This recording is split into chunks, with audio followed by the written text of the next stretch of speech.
नमः संस्कृता। मेरे प्यारे बच्चों, संस्कृत क्लासेस में आपका स्वागत है। आइए आज हम पढ़ते हैं अपने छोटे हुए पैराग्राफ को, दोबारा उसे पूरा करते हैं। चलिए देखिए, कालिदास काव्येषु अंगिरसा श्रृंगारो अस्ति।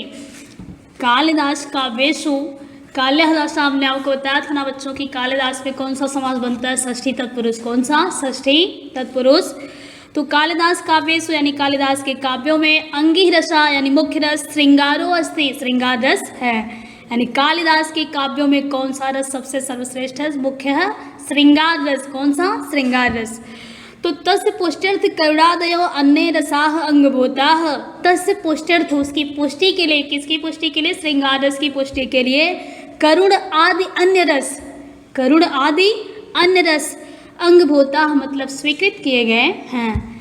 यानी श्रृंगार रस की पुष्टि के लिए करुण आदि अन्य रस स्वीकृत किए गए हैं। रसानुरूप, रस के अनुरूप, क्वचित प्रसादः क्वचित माधुर्यम तस्य काव्य उत्कर्षे सहायं कुरुतः। यानी रस के अनुरूप कहीं प्रसाद गुण, कहीं माधुर्य गुण उनके काव्य की उन्नति में सहायता करते हैं। वैदर्भी रीति कालिदासस्य वाक् वसेव सर्वत्र अनुवर्तते। यहाँ देखिए बच्चा, कौन सी संधि बनेगी? वाक् वसेव, वाक् धन वस यो, वाक् धन वस यो। वाक् माने वाणी और वस माने वस में, यो यानी ही। सर्वत्र, सर्वत्र कौन सा शब्द है? अव्यय। तो यहाँ वाक् जो बना है वाक् धन वस यो, तो यहाँ का गा हो रहा है। क्या बन रहा है? का गा। तो आपको एक संधि हमने पढ़ाया था कक्षा 9 में, 9 में क्या 8 में भी हमने आपको बताया था कि जसत्व संधि। कौन सी? जसत्व संधि, जिसका सूत्र था झलाम जसवंते। ठीक है, झल को जस आदेश हो जाता है। तो ये देखिए सर्वत्र जो आया है ये अव्यय शब्द है बच्चों। कौन सा है? अव्यय। ये भी हमने आपको बताया था कि अव्यय क्या शब्द होते हैं, किसे कहा जाता है। ठीक है, और वैसे भी आपके बोर्ड एग्जाम में देखिए ये कुछ अव्यय शब्द को दे दिया जाता है, उससे आपको वाक्य बनाने के लिए पूछ लिया जाता है। 2 नंबर के क्वेश्चन आपके बोर्ड एग्जाम में ये पूछे जाते हैं। तो वाग वसेव यानी वाणी के वश में, यो यानी ही, सर्वत्र यानी सब जगह, अनुवर्तते यानी अनुसरण करती है। यानी वैदर्भी रीति तो कालिदास का इस प्रकार से अनुसरण करती है जैसे लगता है मानो वह उनकी वाणी के वश में हो। बात समझ में आ रही कि नहीं? ऐसा उनका अनुसरण करती है, इस प्रकार से उनका वो करती है कि जैसे लगता है कि ये इनके वाणी के वश में हो, जहाँ चाहे ये उसका इस्तेमाल कर लेते हैं, जहाँ चाहे ना करें। तो अलंकार योजना नाम कालिदासो अद्वितीयाः। अलंकारों की योजना में, किसकी योजना में? अलंकारों की योजना में। अब आप देखना ये रस के लिए, फिर जो है रस के लिए, फिर रस में इन्होंने श्रृंगार रस को अपनाया, उसकी पुष्टि के लिए करुण आदि अन्य रस को अपना सहायक बनाया। फिर माधुर्य गुण को इनके बता दिया गया कि इन्होंने किस गुण को सर्वश्रेष्ठ प्रदान किया, सर्वश्रेष्ठता प्रदान किया। तो प्रसाद गुण और माधुर्य गुण को, जो प्रसाद गुण और माधुर्य गुण है, इनके काव्य की उन्नति में सहायता प्रदान किए। फिर वैदर्भी रीति के ये सर्वश्रेष्ठ कवि माने जाते हैं। किस रीति के? वैदर्भी रीति के। ऐसा लगता है कि इनकी वाणी के बस में हो। ठीक है, अब अलंकार योजना में ये अद्वितीय हैं। कौन अद्वितीय हैं? कालिदास। यद्यपि उपमा कालिदास से उक्ति, हमने आपको एक वो बताया था, थोड़ा सा आप देख लीजिए, इस चीज़ को देखेंगे तो और बढ़िया समझ जाएंगे। तो उपमा कालिदासस्य, उपमा कालिदासस्य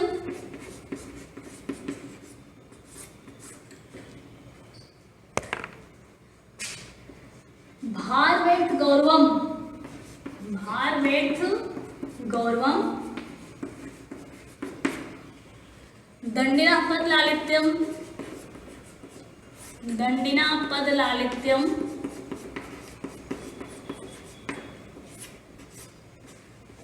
माघे संति त्रयोगुणा, माघे संति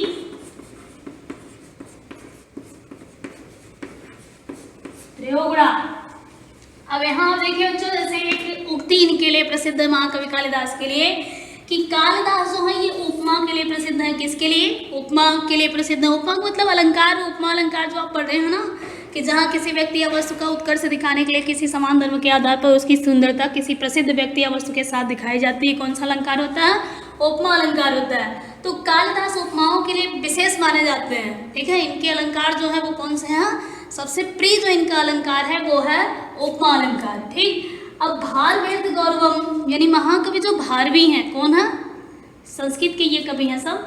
महाकवि जो भारवी हैं वो अर्ध गौरव के लिए जाने जाते हैं। किसके लिए? अर्ध गौरव के लिए। अर्ध गौरव का मतलब होता है बच्चों कम शब्दों में विपुल अर्थ का सन्निवेश कर देना ही अर्ध गौरव कहलाता है।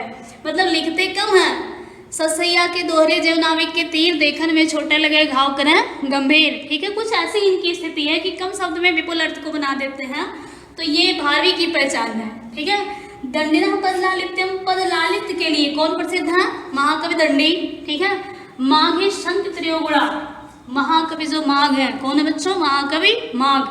अब उनमें त्रयोगुणा यानी ये तीनों गुण हैं, यानी वो उपमा के लिए भी प्रसिद्ध हैं, पदलालित्य के लिए भी हैं और अर्धगौरव के लिए भी जाने जाते हैं। ठीक है, तो ये चीज़ आपको समझ में आ गई होगी। देखिए यहाँ थोड़ा सा ऐसे ही कुछ दिया गया था, इसलिए हमने आपको ये बताना उचित समझा कि उपमा कालिदास से उक्ति, यानी उपमा कालिदास ये उक्ति उपमा योजना नाम यो, यानी उपमा योजनाओं को ही कालिदास यानी कालिदास की वैशिष्ट यानी विशेषता को आख्यात माने बताती है। यानी यद्यपि कालिदास की ये उक्ति, यद्यपि उपमा कालिदास से ये युक्ति उपमा योजनाओं का ही, यानी उपमा योजना ही कालिदास की विशेषता को बताती है। तथापि उत्प्रेक्षा, आगे देखिए, तथापि उत्प्रेक्षा अर्थांतरन्यास आदि अलंकाराणाम विनियोगेन तेन अतीव सहजतया कृता। तथापि यानी फिर भी, उत्प्रेक्षा अर्थांतरन्यास ये अलंकार है, आपने पढ़ा था ना, मानो मन मनहु, जानो जन जनहु, ये उत्प्रेक्षा अलंकार के वाचक शब्द हैं। और संस्कृत में एक होता है अर्थांतरन्यास, कौन सा अलंकार? अर्थांतरन्यास। आदि अलंकाराणाम यानी आदि अलंकारों का विनियोग यानी प्रयोग, तेन अतीव, तेन सह तो ते, ताम तो तान, तेन तृतीया का एक वचन है। किसका है बच्चों? तृतीया का एक वचन, यानी उनके द्वारा अर्थात महाकवि कालिदास के द्वारा अतीव माने अत्यधिक। यहाँ देखिए दीर्घ संधि बन जाएगी ना, तेना अतीव लिखा गया है, तो तेन अतीव पढ़ोगे तो अका सवर्णे दीर्घा समान समान आने पर क्या होता है? दीर्घ बन जाता है। सहजतया मतलब सरलता से, कृता मतलब किया गया है, यानी फिर भी उत्प्रेक्षा अर्थांतरन्यास आदि अलंकारों का प्रयोग उनके द्वारा अर्थात महाकवि कालिदास के द्वारा बड़ी सरलता से किया गया है। कालिदासस्य नाट्यकृतिषु विशेषतया शाकुंतल विषये वस्तुविन्यासः अनुपमः चरितचित्रणं न सर्वथा नवध्यं संवाद शैली संप्रेषणीयास्ति। कालिदासस्य नाट्यकृतिषु यानी कालिदास के नाट्यकृतिषु यानी नाट्य रचनाओं में विशेषतः यानी विशेष रूप से शाकुंतले यानी शकुंतला विषय में अर्थात अभिज्ञान शाकुंतलम में वस्तु विन्यास यानी वस्तुओं का विन्यास अर्थात कथा वस्तु की योजना, अनुपमः यानी अनुपम जिसके समान कोई उपमा न हो, चरितचित्रणम यानी चरितचित्रणम सर्वथा नवध्यम यानी सब प्रकार से जो है अनवध्यम यानी अनिंदनीय है, और संवाद शैली यानी जो संवाद शैली है संप्रेषणीय है। संप्रेषणीय से लिखा गया ना, तो संप्रेषणीय है। यानी कालिदास के नाटक रचनाओं में विशेष रूप से अभिज्ञान शाकुंतलम में कथा वस्तु की योजना, अनुपम चरित चित्रण सब प्रकार से अनिंदनीय है अर्थात जिसकी निंदा नहीं की जा सकती है, और जो संवाद शैली है वो संप्रेषणीय है। तो आ रहा है ना बच्चों आपको समझ में? हाँ, देखिए ये आपको तभी समझ में आएगा यदि आपने इसके पहले की जो 2 वीडियो आपको दी गई है यदि आपने उसको देखा होगा तो निश्चित है कि ये चीज़ आपको आगे समझ में आएगी भली बात। ठीक है, और यदि आपने नहीं भी देखा होगा तो पहले जा करके उन दोनों वीडियो को आप देख लीजिएगा, फिर इसके बाद ये पढ़िएगा, फिर समझ में आएगा। ठीक, समव्ययो भारतीय संस्कृत मतःनाम धर्मार्थ काम मोक्ष मूल्यानाम मानव मूल्यानाम प्रकाशनम कालिदासस्य वैशिष्ट्यम अस्ति। भारतीय संस्कृति मतानाम यानी भारतीय संस्कृत के मतानुसार, किसके अनुसार? भारतीय संस्कृति के मतानुसार धर्म अर्थ काम मोक्ष ये चारों पुरुषार्थ हैं बच्चों। क्या है? पुरुषार्थ हैं, मानव जीवन के मूल्य हैं। प्रकाशनम यानी प्रकाशित किया है कालिदास यानी कालिदास की वैशिष्ट यानी विशेषता अस्तित्व में है। यानी भारतीय संस्कृत के मतानुसार धर्म अर्थ काम मोक्ष आदि मानवीय मूल्यों का प्रकाशन करना ही कालिदास की अपनी विशेषता है। यानी मानवीय अर्थात मनुष्य के मूल्यों का बहुत अच्छी तरह से ये प्रकाशित करते हैं, बहुत बढ़िया ढंग से इसमें इन्होंने दिखाया है। किसमें? अभिज्ञान शाकुंतलम में। तो आश्रम वासिनीं शकुंतलां निवर्य मनसि काम परोह अनुभूय दुष्यन्तः तावत् शान्तिं न लभते यावत् तां क्षत्रिय परिग्रह क्षमां विश्वामित्रस्य दुहिते मिति नावैति। आश्रम वासिनी, आश्रम में रहने वाली कौन? शकुंतलाम, यानी शकुंतला को निवर्ण मतलब देख करके, मनसी सप्तमी का एक वचन है बच्चों, किसका है? सप्तमी का एक वचन, यानी मन में काम परोह यानी काम भावना के अंकुर अनुभूय अनुभव करके, अनुभूय में कौन सा प्रत्यय है बच्चों? अन जो है ये क्या है? उपसर्ग है, और भू जो है ये धातु है, लेप जो है ये प्रत्यय है, लेप जो है ये क्या है? प्रत्यय है। तो इस तरह से इसका अर्थ होता है क्या बच्चों? अनुभव करके। हमने आपको लेप प्रत्यय बताया था ना, तो अनुभव करके इसका अर्थ हो जाता है दुष्यंता है, यानी दुष्यंत तावत शांति यानी तब तक शांति ना लभते मतलब नहीं प्राप्त करता है, यावत ताम मतलब जब तक क्षत्रिय परिग्रह क्षमा, क्षत्रिय परिग्रह क्षमा यानी क्षत्रिय द्वारा विवाह योग्य विश्वामित्र यानी विश्वामित्र की दुहिते मिति यानी दुहिता माने पुत्री को ना अवैति मतलब जान नहीं लेता है।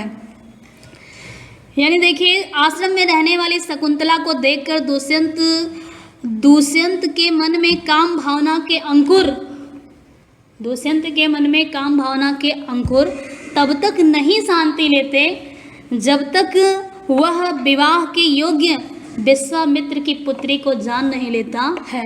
यानी वो दुष्यंत जो है शकुंतला को प्रेम तो करता है, जानता है, लेकिन उसे विवाह के लिए तब तक स्वीकार नहीं करता जब तक वो जान नहीं जाता कि ये हमारे ही जात प्रजात की है। ठीक है, अगर उसे ऐसा लगता कि ये क्षत्रिय नहीं है बल्कि कोई अदर कास्ट की है, तो वो ऐसा कभी नहीं करता कि उनसे शादी करता। ठीक है, इसलिए उसे मतलब उसके मन में उसके प्रति प्रेम तो था, लेकिन जानते हुए भी उसने पहले ये देखा कि अगर ये विश्वामित्र की ही पुत्री है, क्षत्रिय कुल की है, जब तक उन्होंने इस बात को जान नहीं लिया तब तक उन्होंने उनसे शादी करने के लिए प्रस्ताव नहीं रखा। कण्वस्य अनुज्ञां विना गंधर्व विधिना कृता विवाह उभावपि तावत् प्रताड़यति यावद् एकता शकुंतला मारीचाश्रमे तपश्चर्येण अवज्ञा जनितं कलुषं क्षाल्यति अपरतः दुष्यन्तः अंगुलीलाभेन लब्धे स्मृति संभृशं पीड्यमाना प्रायश्चित अगण्यो आत्मशुद्धि न कुरुते। कण्वस्य अनुज्ञा, कण्वस्य षष्ठी विभक्ति का एक वचन है, अनुज्ञा मतलब आज्ञा, यानी कण्व की आज्ञा, कण्व की आज्ञा, यहाँ भी देखिए षष्ठी तत्पुरुष बन जाएगा, यानी कण्व की आज्ञा के बिना गंधर्व विधिना, गंधर्व विधि से, गंधर्व विधि कौन सा होता है? Love marriage.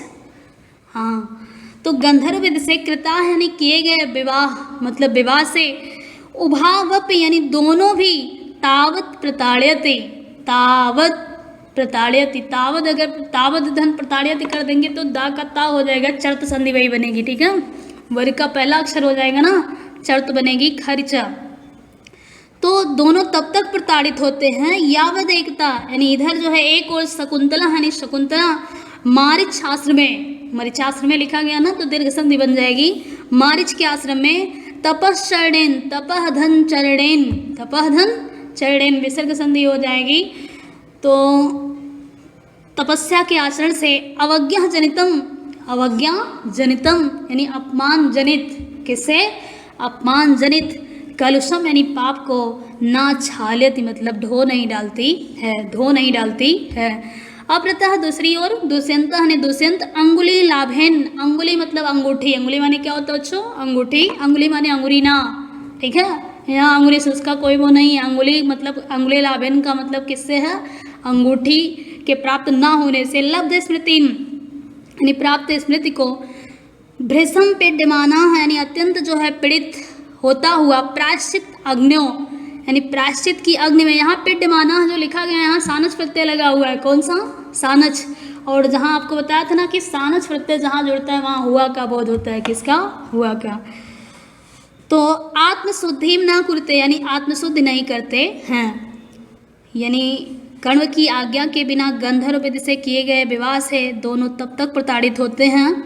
इधर एक और शकुंतला मारीच के आश्रम में तपस्या के आचरण से अपने अपमान जनित पाप को धो नहीं डालती, मतलब इधर जो है शकुंतला मारीच के आश्रम में तपस्या के आचरण से अपने अपमान जनित पाप को धो डालती है, और दूसरी ओर दुष्यंत अंगूठी के ना मिलने से प्राप्त स्मृति को याद करके, यानी प्राप्त स्मृति को याद करके अत्यंत जो है अत्यंत दुख को प्राप्त करता हुआ प्रायश्चित की अग्नि में आत्मशुद्धि करता है। यानी इधर उसे अंगूठी नहीं मिलती, ठीक है, तो जब उसे वो चीज़ याद नहीं आती कि हमने किसी से प्रेम किया था, किसी से विवाह किया था, तो उसे निश्चित है कि उसके बारे में कोई वो नहीं रहेगा। जब वो ये जान जाता है, और देखिए दोनों इसीलिए प्रताड़ित भी होते हैं, इसीलिए परेशान भी होते हैं कि जो कर्ण की आज्ञा के बिना शादी नहीं किए थे, क्योंकि कर्ण को सब कुछ पता था कि इनका गंधर्व से विवाह हो चुका है, और ये शकुंतला जो है ये गर्भवती भी है, लेकिन दोनों तब भी परेशान होते हैं, तब भी पीड़ित होते हैं, जब तक ये अपने इस तरह के पाप को धो नहीं डालते हैं। तो आगे देखिए, तदंतरम यो तयोः दाम्पत्य प्रेम निष्कलुषम भवति पुत्र उपलब्ध्यो च परिणमते। तद अंतरम यानी इसके पश्चात, तयोः यानी उन दोनों का, दाम्पत्य प्रेम यानी पति पत्नी का जो प्रेम भाव है, निष्कलुषम निःकलुषम यानी पाप रहित, भवति भवता भवन्ति भवसी भवथा भवत भवामि भवाव भवामा। तो ये भू धातु का है। किस धातु का है बच्चों? भू धातु का लट लकार का प्रथम पुरुष एक वचन है। तो दाम्पत्य प्रेम निष्कलुषम यानी पाप रहित, भवत यानी होता है, और पुत्र उपलब्ध्यो, पुत्र उपलब्धो लिखा गया ना, तो पुत्र की उपलब्धि में अच्छा मतलब, और परिणमते यानी परिणित होता है या प्रतिफलित होता है, यानी उसके पश्चात दोनों का दाम्पत्य प्रेम निष्पाप हो जाता है और पुत्र की प्राप्ति में प्रतिफलित होता है। आप समझ आए? और पुत्र की प्राप्ति में प्रतिफलित होता है। चलिए बच्चों आगे देखिए, रघुवंशे कालिदासः रघुवंशिनां चित्रणं तथा करोति यथा भारतीय जनजीवनस्य उदात्त आदर्शानां सम्यक दिग्दर्शनम भवेत्। तो भवेत् भविताम भवेयु ये किस लकार का है? भवेत् भविताम भवेयु किस लकार का है? वैलिंग लकार का। तो रघुवंशे कालिदासा यानी रघुवंश में कालिदास रघुवंशिनाम यानी रघुवंशियों के चित्रणम यानी चित्रण तथा करोति यानी वैसा किया है, यानी वैसा ही किया है, यथा मतलब जैसे भारतीय जनजीवन से यानी भारतीय जनजीवन के उदात्त आदर्शा नाम यानी उदात्त आदर्शों का सम्यक यानी भली भांत दिग्दर्शनम यानी होना, भवेत यानी चाहिए, यानी होना चाहिए, दिग्दर्शनम यानी वर्णन। रघुवंशम देखिए, रघुवंश में महाकवि कालिदास ने रघुवंशियों का चित्रण वैसा ही किया है जैसा कि भारतीय जीवन के उदात्त आदर्शों का अच्छी प्रकार से वर्णन होना चाहिए या भली भांति होना चाहिए। रघुकुलजः राजानः प्रजा क्षेमाय बलिहारन्, रघुकुलजः राजानः प्रजा क्षेमाय बलिम आहरन्। तो रघुकुलजा, मैंने आपको एक समास बताया था बच्चों कक्षा 9 में कि उपपद तत्पुरुष, कौन सा तत्पुरुष? उपपद तत्पुरुष, जहाँ उत्तर पद यानी अंतिम पद क्रियावाचक हो। कौन सा हो? क्रियावाचक हो, ठीक है, यानी क्रिया हो, ठीक, तो वो उपपद तत्पुरुष होता है। यहाँ देखिए लिखा गया ना कि रघुकुलजा, रघु और कुल जा, तो ये जा शब्द जो है ये उत्पन्न होने के अर्थ में है। किसके अर्थ में है? उत्पन्न होने के अर्थ में है या पैदा होने के अर्थ है। रघु माने रघुकुल माने वंश, यानी रघुकुल में उत्पन्न, रघुकुल में उत्पन्न। राजाना यानी राजा, प्रजा क्षेमाय, प्रजा क्षेमाय, वैसे एक होता है योग, एक होता है क्षेम ना।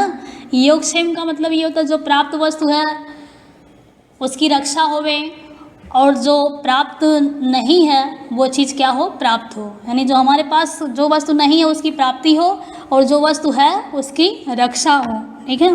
तो बलिम, बलि माने होता है कर, क्या होता है? कर। आहरण मतलब लेते थे, हरण करते थे, यानी रघुकुल रघुवंशी राजा प्रजा के कल्याण के लिए कर लेते थे, यानी रघुकुल में उत्पन्न जो राजा होते थे वो प्रजा के कल्याण के लिए, प्रजा की भलाई के लिए कर वसूलते थे। कर माने टैक्स होता है। जैसे हमने आपको बताया था ना, जो कर शब्द आया है, कर के कई अर्थ होते हैं। एक होता है कर माने किरण, ठीक है, अभी आपने ऊपर पढ़ा कि सूर्य अपनी कमलनी को कैसे अपनी किरणों के माध्यम से ना उसके आंसुओं को साफ करता था, पोंछता था, तो यहाँ कर शब्द का अर्थ क्या होता था? किरण, ठीक है। लेकिन कर का मतलब हाथ भी होता है बच्चों, कर माने टैक्स भी होता है, कर माने किरण भी होता है, ठीक है। तो यहाँ जो कर शब्द आया है वो क्या है? टैक्स के अर्थ में है। तो रघुकुल में उत्पन्न जो राजा होते थे वो प्रजा के कल्याण के लिए क्या लेते थे? कर लेते थे, ठीक। मित्य संयत भाषणस्ते सदा सत्यनिष्ठाम आसन। सदा मतलब हमेशा, सत्यनिष्ठाम यानी सत्य में निष्ठा रखते थे। सदा जो है सत्य के प्रति निष्ठा रखते थे। मित संयत, जैसे आपने एक वाक्यांश के लिए शब्द पढ़ा कि जो कम बोलता है उसे क्या कहते हैं? मितभाषी ना, और जो अधिक बोलता है उसे क्या कहते हैं? वाचाली। तो मित संयत यानी वो कम बोलने वाले होते थे, यानी वे सदा कम नपे तुले शब्दों का प्रयोग करते थे और सत्य के प्रति जो है निष्ठा रखते थे। यशस्य काम आस्ते, यशस्य काम आस्ते यानी यशस्य अर्थात यश के, ते यानी वे सब, इच्छुक तदर्थ उसके लिए, प्राणनापि प्राणानदन अपि यानी प्राणों को भी, त्यक्तुम यानी त्यागने के लिए, सदैव मतलब सदा धनी हो। यहाँ कौन सी संधि बन जाएगी? कौन सी संधि बनेगी? वृद्धिरेचि। और उद्धता मतलब तैयार, अभुवन, अभवत अभताम अभवन। तो ये प्रथम पुरुष का बहुवचन है भू धातु का। और तो ये देखिए, यश के इच्छुक वे रघुवंशी यानी यश के इच्छुक वे रघुवंशी उसके लिए सदा ही प्राणों को त्याग करने के लिए तत्पर रहते थे, अर्थात तैयार रहते थे। किसके लिए? कि सत्य के प्रति निष्ठा रखते थे, ठीक है, और हमेशा जो है नपे तुले शब्दों का प्रयोग करते थे और इस तरह से वे उसके लिए अपने प्राणों को भी त्यागने के लिए तैयार रहते थे। केवलम संत्यति ते गृह मेधनीय बभूव शैशवे विद्यार्जनम यौने रंजनम वार्धक्ये मुक्त्यर्थ मुनिवदा चरणेन तेषाम व्रतम आसीत। केवलम यानी केवल, संत्यति संतति अर्थे यानी संतान के लिए, किसके लिए? संतान उत्पन्न करने के लिए, ते यानी वे, गृह मेधनी यानी घर को, बभूव यानी हुआ करते थे, यानी केवल संतान उत्पन्न करने के लिए ही वे गृहस्थ हुआ करते थे। यानी गृहस्थी वो किस लिए बसाते थे? घर वो किस लिए बसाते थे? शादी ब्याह किस लिए करते थे? केवल संतान उत्पन्न करने के लिए, ठीक है। और शैशवे विद्यार्जनम, शैशवे यानी शैशवावस्था में, विद्यार्जनम यानी विद्या प्राप्त करना, यौने यानी यौनावस्था में अर्थात युवावस्था में, रंजनम यानी मनोरंजन करना, वार्धक्यम यानी बढ़ाना, मुक्त्यर्थ यानी मुक्ति के लिए, मुनि वद आचरणेन यानी मुनियों की तरह आचरण करना, तेषाम व्रत आसेत यानी उनका व्रत था। यानी देखिए, शैशवावस्था में अर्थात शैशवावस्था में विद्या अर्जन करना या विद्या प्राप्त करना, युवावस्था में यानी यौवन काल में रंगरलियाँ मनाना अर्थात मनोरंजन करना, और मुक्त्यर्थ यानी मुक्ति के लिए, किसके लिए? मुक्ति के लिए, मुनिवद आचरणम यानी मुनियों की तरह आचरण करना, तेषाम व्रतम आसीत उनका ऐसा व्रत था, यानी इनका ऐसा आचरण या व्यवहार रहा करता था। बाल वृद्ध वनितो आदिनाम यदा चरणम कालिदास काव्ये निरूपितम तत्सर्वथा भारतीय संस्कृति गौरवम अनुरूपम यो। बाल वृद्ध, बाल माने बच्चा, वृद्ध माने वृद्ध अर्थात बूढ़े, वनिता, वनिता माने स्त्री होता है, क्या होता है? स्त्री।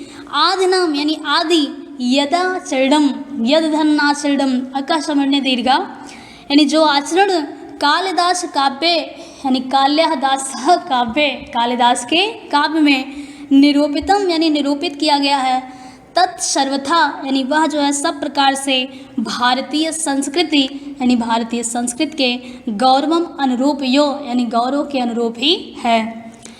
यानी बालकों, वृद्धों, महिलाओं का जो आचरण कालिदास के काव्य में निरूपित किया गया है वह भारतीय संस्कृति के गौरव के अनुरूप है, यानी भारतीय संस्कृति गौरव के अनुरूप है।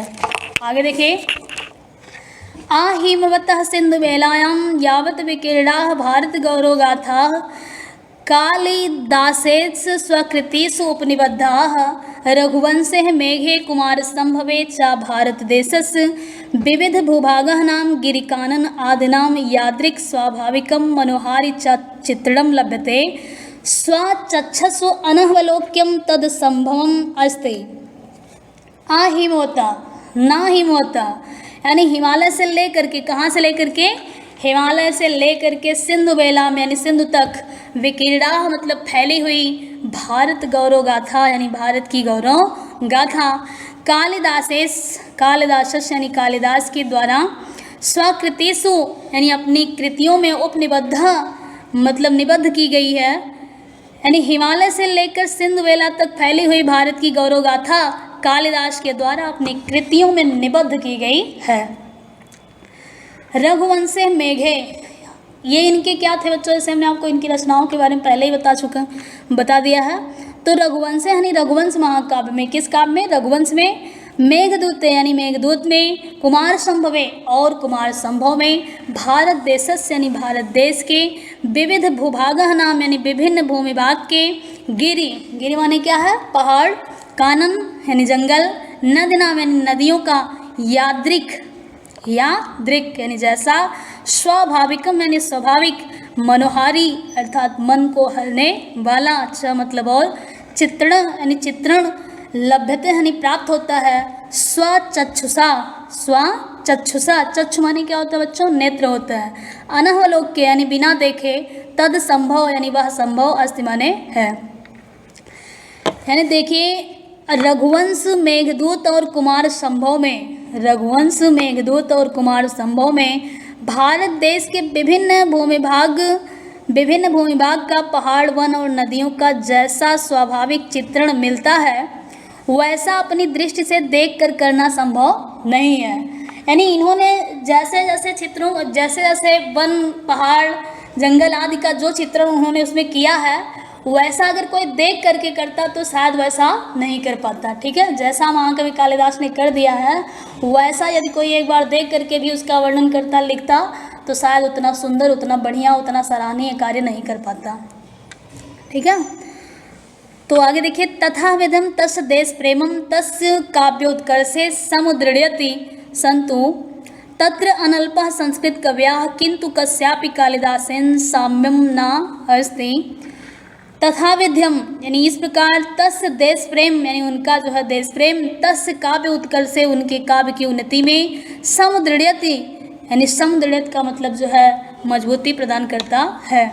यानी इस प्रकार का उनका देश प्रेम उनके काव्य की उत्कर्ष को दृढ़ता प्रदान करता है अर्थात उन्नति प्रदान करता है।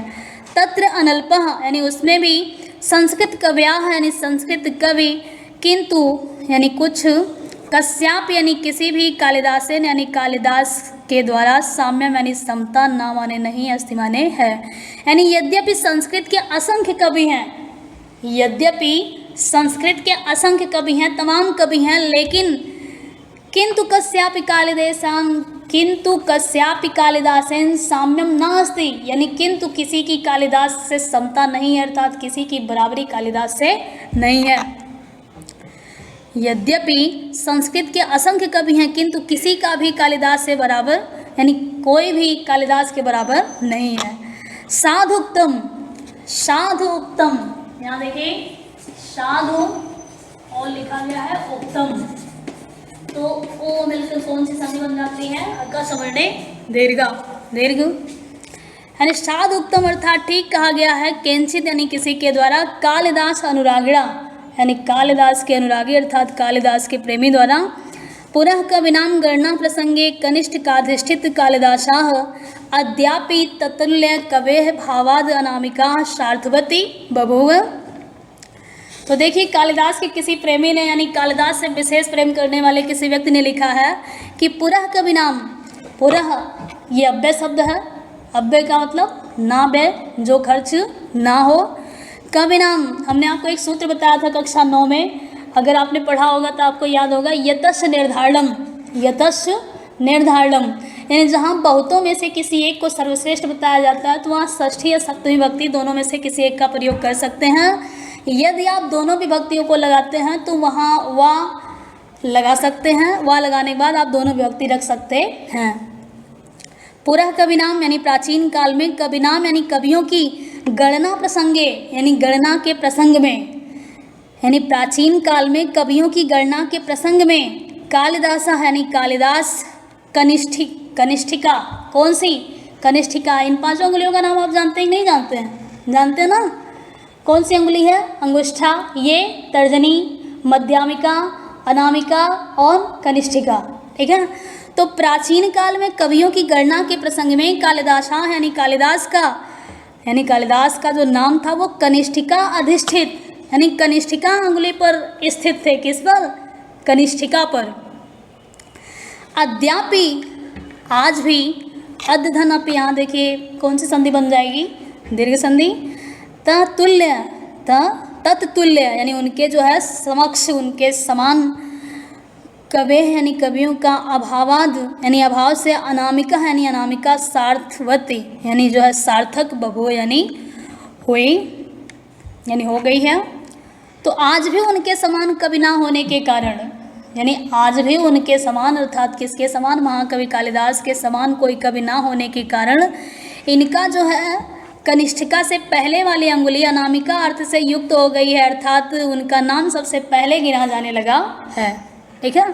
प्राचीन काल में कवियों की गणना के प्रसंग में कालिदास का नाम कनिष्ठिका यानी कनिष्ठिका पर था और आज भी उनके समान कवि ना होने के कारण कनिष्ठिका से पहले अंगुली अनामिका अर्थ से युक्त हो गई है। इसी के साथ हम अपनी वाणी को विराम देते हैं। आज के लिए बस इतना ही। बहुत बहुत धन्यवाद। पढ़ते रहिए, जहाँ ना समझ में आए आप जो है कमेंट